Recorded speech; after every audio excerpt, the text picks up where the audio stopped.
அவங்களுடைய சந்தோஷமான நிகழ்வு எதுனே வாழ்க்கையில? சந்தோஷமான நிலவுனா இன்னைக்கு வண்டி எடுத்ததுதான். வண்டி எடுத்ததுதான் ரொம்ப சந்தோஷமே அது மட்டும் தானே. கண்டிப்பா ரொம்ப நாள் கனவு அது. எனக்கு வண்டி எடுத்ததுதான் ரொம்ப சந்தோஷம். ரொம்ப சந்தோஷம். ஓகே. பொன்னுசாமி அண்ணன் பொன்னான நேரங்களை ஒதுக்கி அவருடைய வாழ்க்கை வரலாறை இப்ப நமக்கு சொல்ல போறாரு. ஒவ்வொரு காலகட்டத்திலையும் ஒவ்வொருடைய மனிதருக்கும் ஒவ்வொரு பிரச்சனைகள், துன்பங்கள் வரும், இன்பங்கள் வரும். ஒவ்வொரு கட்டத்தை கடந்துதான் இன்னைக்கு மேல வந்திருப்பாங்க. ஆனா அந்த மேல ஏறி வர்றதுக்கு ஒரு ஏணிப்படி தேவை இல்லையா? அப்ப அந்த ஒரு ஏணி மரமாக, ஏணிப்படியாக ஒவ்வொருத்தருடைய வாழ்க்கையிலே ஒண்ணு வந்திருக்கும். அந்த மாதிரியான விஷயங்களை தான் அண்ணன் நம்ம பகிர்ந்துக்கிற போறோம். நிறைய பேருடைய வாழ்க்கை வரலாறு நம்ம யூடியூப் சேனல்ல, ஃபேஸ்புக்ல, இன்ஸ்டாகிராம்ல கொடுத்துருக்கோம்.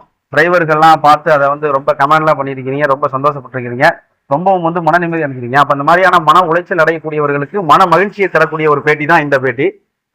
அண்ணே பொன்னுசாமி என்ன இப்ப இந்த இடத்துல இப்ப நீங்க இருக்கிறீங்க. சிறு வயதுல இருந்து நீங்க பட்ட கஷ்டங்கள் என்னன்னு? சின்ன வயசுல இருந்து ரொம்ப கஷ்டப்பட்டு தானே வந்திருக்கிறோம். டிரைவர் ஆகுறதுக்கு ரொம்ப கஷ்டப்பட்டது தானே.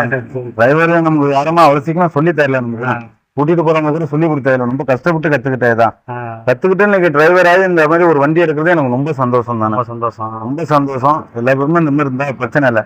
நான் ரொம்ப கஷ்டப்பட்டு தான் வந்திருக்கேன். எதுவுமே கஷ்டப்படாம எதுவுமே கிடைக்க போறேன். கண்டிப்பா கஷ்டப்பட்டாதான் எதுவுமே கிடைக்கும்.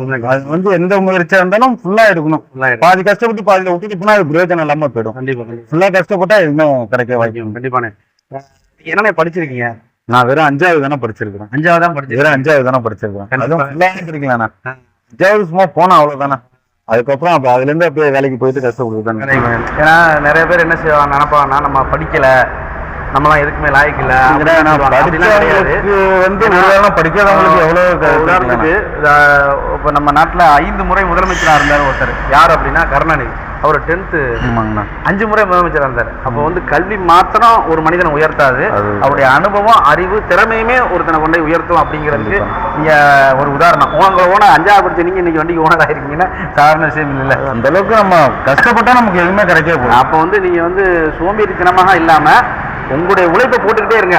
ஒரு நாள் விளைச்சல தரும் அப்படிங்கிறத அண்ணன் சொல்றீங்க. கண்டிப்பா. உங்களுடைய வாழ்க்கையில மறக்க முடியாத சம்பவம் என்னன்னு? கஷ்டமான ஒரு சூழலுக்கு நீங்க ஆட்பட்டிருப்பீங்க. அந்த மாதிரி மறக்க முடியாத ஒரு சம்பவம், நிகழ்வு சொல்லுங்க. மறக்க முடியாதுன்னா நிறைய இருக்குதுங்கண்ணா. ஒரு முக்கியமான உங்க மனசுல பதிஞ்ச விஷயமா? பதிஞ்ச விஷயம்னா, சொந்த அண்ணனே வண்டி வச்சிருக்கிறாரு, டாடா ஏசி வச்சிருக்கிறாரு. அவர் கூட நான் ஒரு 6 மாசமா போனேன். ஆனா ஒரு நாள் கூட எனக்கு அந்த வண்டியை ஓட்டி கத்துக்கிறா தம்பின்னு சொன்னது கிடையாது. சொன்னது இல்லை. அவரு சொந்த அண்ணன், சொந்த பெருப்பா பையன், ஒரு நாள் கூட சொன்னது கிடையாது. அதுக்கப்புறம் வேற இடத்துக்கு போய் தான் எனக்கு அந்த வண்டி ஓட்டுறதுக்கு சொல்லி கொடுத்தாங்க. ஆனா இப்ப நினைச்சு பாக்குறேன், சொந்த அண்ணனா இருந்து இவன் சொல்லி கொடுத்திருந்தா நம்ம எப்போ டிரைவர் ஆயிருக்கலாமோ. இப்ப இன்னை வரைக்கும் இப்படி இருந்திருக்கிறோமேனு ஒரு இது. அது மட்டும் தாங்க ரொம்ப கஷ்டம் அப்படின்னு நீங்க நினைக்கிறீங்க.